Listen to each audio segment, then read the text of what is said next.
Assalamualaikum warahmatullahi wabarakatuh. Selamat datang ke channel saya Extravaganza. Bagi yang baru masuk ke channel saya, jangan lupa simak description di bawah video ini. Ada link-link video, komentar, reaction, analisis vokal yang saya buat sebelum-sebelum ini. Kalau suka dengan konten-konten di channel Extravaganza, jangan lupa korang tekan subscribe. Okay. So, sebelum saya meneruskan analisis vokal untuk video kali ini, boleh tak korang tolong saya tekan like sekarang? Okay, thank you very much. Okay, so untuk first kali pembukaan analisis vokal untuk minggu yang kelima Gegar Vaganza, konsep Gegar Vaganza musim ke-9 ini, saya akan membuatkan analisis vokal untuk Fuad Rahman. Fuad Rahman yang menyanyikan lagu Gemuruh, fit dengan Nakyu. Yang kita tahu bahawa Nakyu ini adalah juara Gegar Vaganza lepas itu. Dia yang mempunyai suara yang memang power. Suara dia memang power.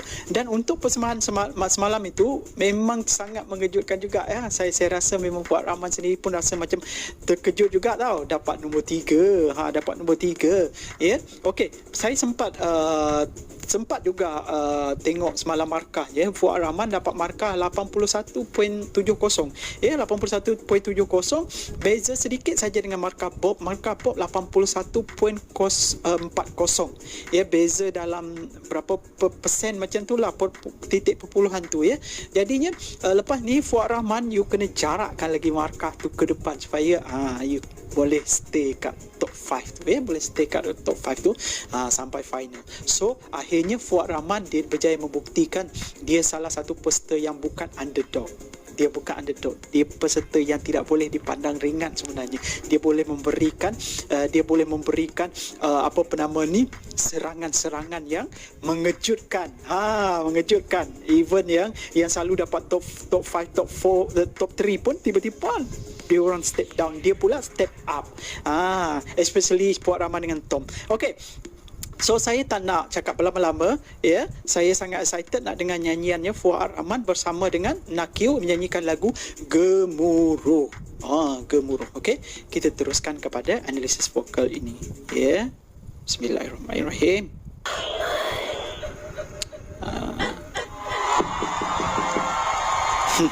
Seram.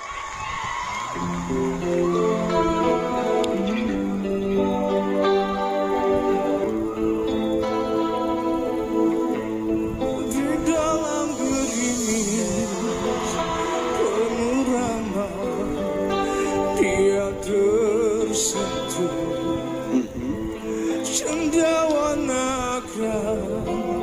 sesegar pagi dan bermain damai, tunggu di pinggir rimba, tambahkan cinta sempurna dari jiwa bakal surya. Okay, so first impression sebagaimana biasa saya ada lirik saya lah untuk saya monitor analisis vokal ini. Okay, untuk first kali saya sangat suka dari segi dia punya feel dan mood itu. Dia punya feel dan mood itu memang sangat bertepatan dengan tema lagu ini, dengan konsep lagu ini. Lagu ini kita tahu bahawa lagu rock 80-an 90-an yang mana dia punya mood itu memang dah betul, image, presentation. Lepas tu dia punya prop itu memang sangat-sangat membantu. Dan dari segi dia punya posing tu mahal gila tau ya. Kalau posing macam tu, kita hanya tengok posing macam tu, itu adalah posing tahun 90-an dulu ya. Dan kita tahu salah satu daripada image rock masa itu, mereka suka gunakan mesua jin yang slim fit itu, yang fit yang macam tu lah jadinya first kali siapa yang buat stage planning ini memang bagus ya. Stage planning ni dari segi dia orang punya prop, dari segi dia orang punya attire tu memang tip top. Itu saya memang puji sangat-sangat. Okey, menyentuh dengan tentang nyanyian Fuad Rahman, saya rasa ini antara di line yang pertama, di dalam gerimis penuh rahmat sampai kepada cinta sempurna dari jiwa bakal surinya.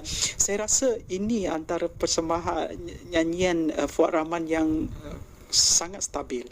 Di sepanjang dia menyanyi di Gegar Vaganza sebelum ini, selain daripada lagu yang apa nama ni, lagu Gadis Melayu tu kan, Gadis Melayu ini yang sebab Gadis Melayu itu dia siapa bilang gadis Melayu tak menawan, dia boleh menampal lah dia punya kekurangan sebab dia adalah fast beat. Tapi untuk lagu yang mellow yang lebih slow, yang lebih terasa dia punya movement legato dia tu, saya rasa ini memang perfect sangat untuk Fuad Rahman punya nyanyian, untuk lagu melodi first verse. Okey, cumanya still lagi kedengaran ada gegaran, especially di dalam gerimis penuh rahmat itu. Kalau kita dengar penuh rahmat itu, dekat situ masih ada kedengaran dia macam shake sikit, dia macam ada gegaran minor shaky kat situ, minor shaky,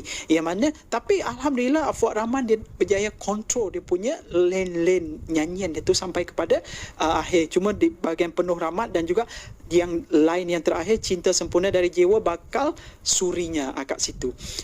Dia ada sebenarnya, saya ingatkan bahawa di intro verse itu saya ingatkan Nakil akan masuk dulu. Itu saya punya expectation. Tapi di plan bahawa first verse itu Fuad Rahman yang masuk dulu. Tapi ini salah satu daripada planning yang bagus sebenarnya. Planning yang bagus sebab apa? Bila Fuad Rahman dah ambil first verse tu, dia di situ kelebihannya dia dapat melepaskan rasa nervous dia. Lepaskan dulu rasa nervous dia, dan bila disambut oleh Nakil memberikan satu mood, dia mendorong nyanyian Fuad Rahman itu supaya dia akan lebih move forward. Itu yang saya nampak. Yang mana ini satu strategi yang sangat bagus, Sebab apa? Kalau diletakkan Nakil di depan, Fuad Rahman di belakang, ada kemungkinan Fuad Rahman itu dia akan jadi sedikit tenggelam, Okey, so kita terus kepada nyanyian Boboy pula. Nakil.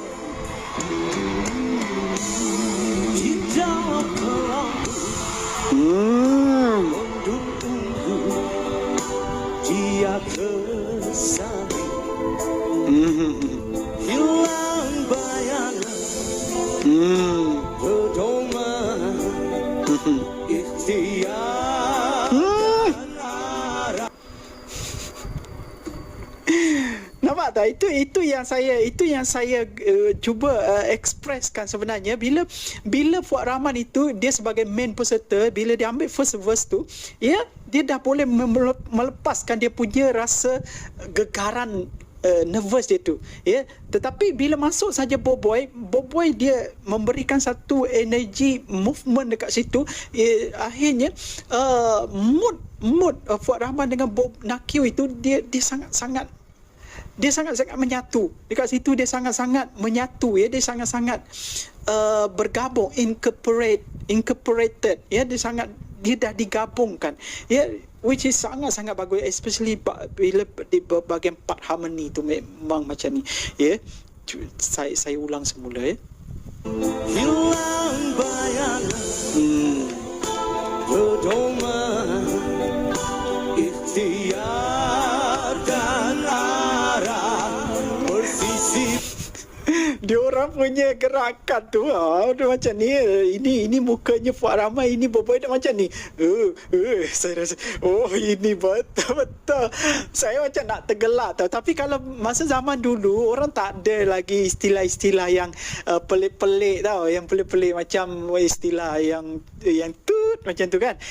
Kalau macam dulu itu benda tu adalah suatu benda yang normal. Tapi kalau sekarang, kalau lelaki dengan lelaki tu kalau dah macam ni tu, itu orang akan senang pandang serong tau. Orang akan senang tambah lagi bila letak tangan kat bahu. Itu dulu itu dia tak ada rasa macam tu. Dulu itu dia rasa benda tu is a companionship. Dia rasakan benda itu keakraban, kemesraan, yang ikhlas antara seorang dengan seseorang.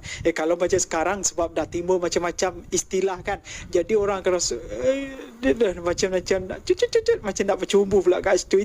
Itu sebenarnya saya sebenarnya suka tau. Saya bukan suka pasal apa, sebab itulah sebenarnya dramatiknya persembahan orang dulu-dulu, dramatiknya orang punya image orang dulu-dulu tu. Dia berbeza dengan rock sekarang. Rock sekarang ni dia lain-lain sikit ya. Okey, so kita terus ya, kita terus. Sambung angankan hidup sederhana berjamari hari-hari mimpi-mimpinya. Perfect. Oh, itu bila dia buat gerakan pusingan tu, mimpi-mimpi yang, bila Nakib kata mimpi-mimpi yang, tiba-tiba Fuad Rahman dia memberikan dia tiba-tiba berpusing. Bila dia berpusing tu rasa macam dia punya kreatif lah, dan dia punya persembahan tu sangat sharp, pusingan tu tak ada nampak sumbang ya.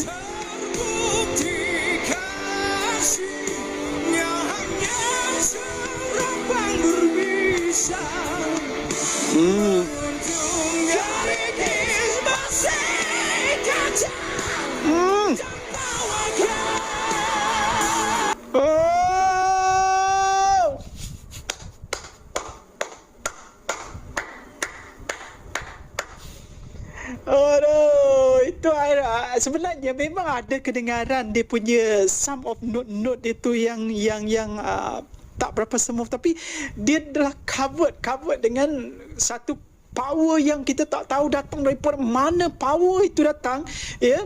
Jadi kelemahan-kelemahan nyanyian dari Fuad Rahman itu dia covered semua ya, sampai Dato' orang pun macam dah tenganga tahu. Sebab apa? Ini okey, saya just ulang semula ya. Abaikan bunyi kucing tu. Kucing tu dia nak lepas sebenarnya. Okey. Hidup sederhana. Okey, kita pergi kepada Fuad Rahman punya part ya. Hari-hari mimpi-mimpinya. Mimpi-mimpinya Terbukti kasihnya hanya serapang berbisa. Terbukti kasih yang hanya serampang berbisa kat situ ya. Dia punya extension antara chest dominant sampai kepada dia punya head dominant tu, dia punya head voice tu. Ini yang dikatakan head voice tu. Bila Fuad Rahman ini dia mempunyai range suara yang sangat tinggi sebenarnya ya, dia tinggi sebenarnya ya, daripada chest dominant tu, chest bila dia buat belting chest pada head ya, dekat situ ada dua komponen part antara chest voice voice chest strength, kekuatan strong daripada chest voice sampai kepada flexibility head voice. Flexibility inilah sebenarnya pentingnya bila nyanyi. Tidak semua bila nyanyi dengan teknik yang betul, bila kita nak tarik suara, dia kena gabungkan dua komponen part ini ya. Dia ada dua muscle kat situ yang terlibat. Kalau daripada chest dominant ini dia muscle yang disebut sebagai thyroarytenoid. Thyroarytenoid ini gabungan antara muscle daripada thyroid dengan arytenoid, yang mana compress dan dapat memberikan strengthen kepada chest voice. Bila dia extend sampai kepada head voice, dia pula dekat situ ada muscle yang disebut sebagai cricothyroid. Gabungan antara muscle crico dengan thyroid. Thyroid ni bila bergabung dia memberikan flexibility head voice. Jadinya thyroarytenoid extend sampai ke cricothyroid ya, dia memberikan suatu extension yang sangat kuat untuk dia nyanyi di bahagian head resonant. Head resonant ini dia punya head dominant lah ya, dia punya head resonant tu itu yang menghasilkan dia punya belting tu sangat-sangat powerful ya, sangat-sangat powerful. Okey, kita terus.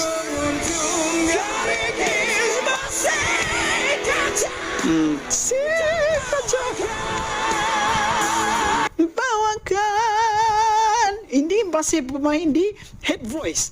Laki punya head voice. Sometimes ada confusing sikit antara head voice lelaki dengan head voice perempuan. Ya, antara falsetto lelaki dengan head voice perempuan. Kadang-kadang kat situ ada confusing sikit. Ada orang akan membahaskan lelaki ada head voice kan, bukan perempuan saja ada head voice ke. Sebenarnya ada. Tetapi yang membezakan lelaki dengan perempuan ini, head voice perempuan dengan lelaki punya head voice tak sama. Head voice perempuan bunyi dia macam falsetto lelaki. Ya. Itu falsetto lelaki. Kalau perempuan itu disebut sebagai head voice. Ya, bunyi dia sama.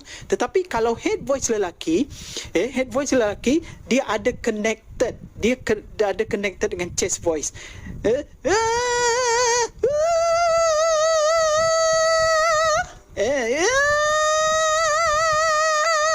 Dia tak terlalu falsetto, dia tidak juga terlalu chest voice. Dia connected antara chest voice dengan falsetto ni, dia masih lagi connected.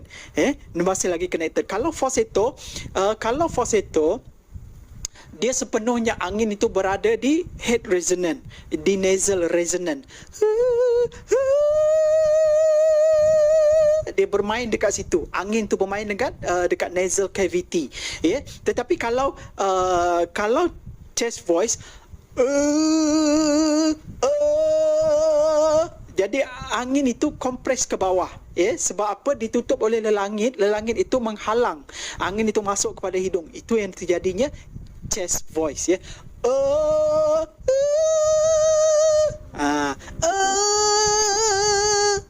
Dia berbeza. Dia berbeza kat situ, ya.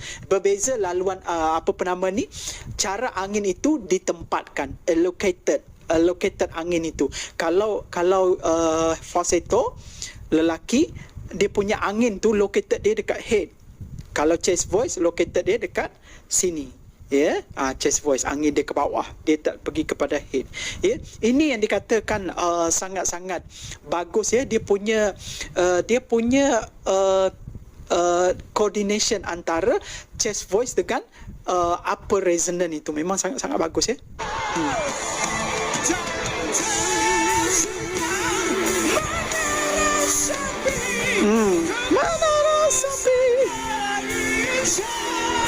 Itu head resonant.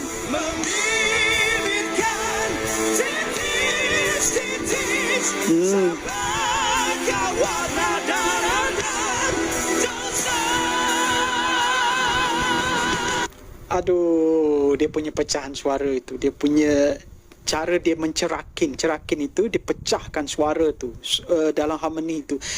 Ini pecahan suara ini di pitch yang tinggi tau. Pitch yang tinggi itu kind of vocal cord. Vocal cord ini dia akan vibrate 1,000 times. Bila pergi ke pitch yang tinggi, vocal cord tu dia akan vibrate lebih sangat ketat, cepat. Lepas tu dia punya muscle tu dia akan lebih stretching dan dia akan vibrate lebih, dia akan lebih stretching, nipis, dan angin itu melepas daripada vocal cord ini. Dia akan angin itu sangat-sangat kuat. Angin itu melalui vocal cord itu akan vibrate dengan begitu cepat untuk menghasilkan pitch yang tinggi, dan dalam masa yang sama macam mana dia nak kontrolkan layering, dan dalam masa yang sama macam mana dia nak kontrolkan upper resonant. Itu susah tu sebenarnya.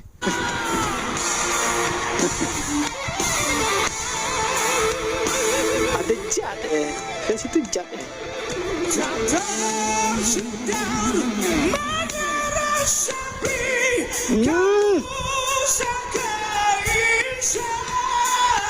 Oh.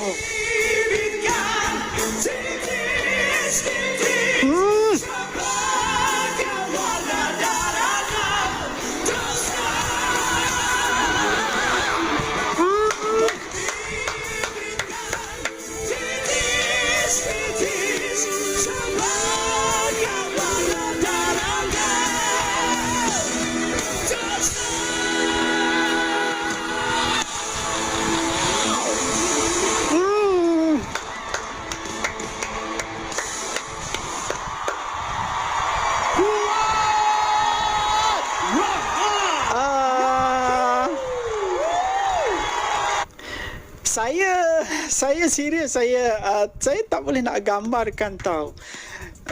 Bila saya membahaskan tentang nyanyian Fuad Rahman, serius saya sebenarnya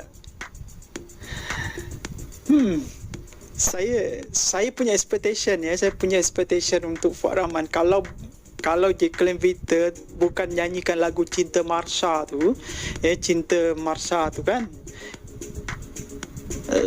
Fuad Rahman is supposed to be nombor 1 tau. tapi sebab Jacqueline Victor dia dapat lagu yang sangat powerful juga. So dekat situ dia punya competition tu memang sangat-sangat tough tau. Sangat-sangat tough. Even saya sebenarnya saya expectkan bahawa Fuad Rahman paling tidak pun dia akan dapat nombor 2 tau. Nombor 2. Sebab saya tak expect sangat Sheila Amzah dapat nombor 2. Tapi of course lah penilaian juri tu lain-lain kan. Mungkin ada juri yang bagi markah yang tinggi pada Fuad, tapi bagi markah yang rendah pada Fuad juga. Jadinya markahnya berbeza sikit-sikit. Kalau Jacqueline Victor tak dapat lagu yang orang kata makanan dia, yang susah dan dia dapat implement dengan cukup-cukup bagus, Fuad Rahman ni one of the saya punya top 2 sebenarnya. Dia paling tidak pun sebenarnya saya ingatkan dia mungkin tidak top di nombor 3. Saya ingatkan dia dapat nombor 2 tau. Tapi kalau nak meminta Jacqueline Victor tu memang agak susah lah. Itu memang susah lah. Memang susah gila lah. Ini susah tau. Tapi kalau saya as a juri, mungkin markah Fuad Rahman tu lebih tinggi daripada Sheila Amzah. Itu pada penilaian saya. Penilaian saya. Cuma mungkin sebab Fuad Rahman ni masih lagi ada nyanyian dia yang gegar-gegar tu. Itu pun kalau itu dia dapat clean kan, dia dapat flashkan benda tu, dia dapat lepaskan benda tu. Fuad Rahman tu one of the best vocal. Sebab dia ada low range, dia ada middle dan dia ada high range yang sangat powerful, yang sangat mengembang tu. Dia sangat mengembang kat situ. Sebab suara dia sangat dramatik. Dia kind of lirik, suara dia nyaring dan suara dia punya lower darkness tone dia tu bagus, dan dia punya higher brightness, higher tone itu pun sangat bagus. Kalau dia dapat lepaskan, flush out the masalah-masalah gegar-gegar tu, dia memang sebenarnya dia boleh compete. Even suara tomok pun dia boleh lawan tau sebenarnya. So kekalkanlah Fuad Rahman, you punya persembahan untuk ke depan, dan saya harap Fuad Rahman one of the finalist jugalah. Okay, itu sajalah analisis vokal saya untuk Fuad Rahman.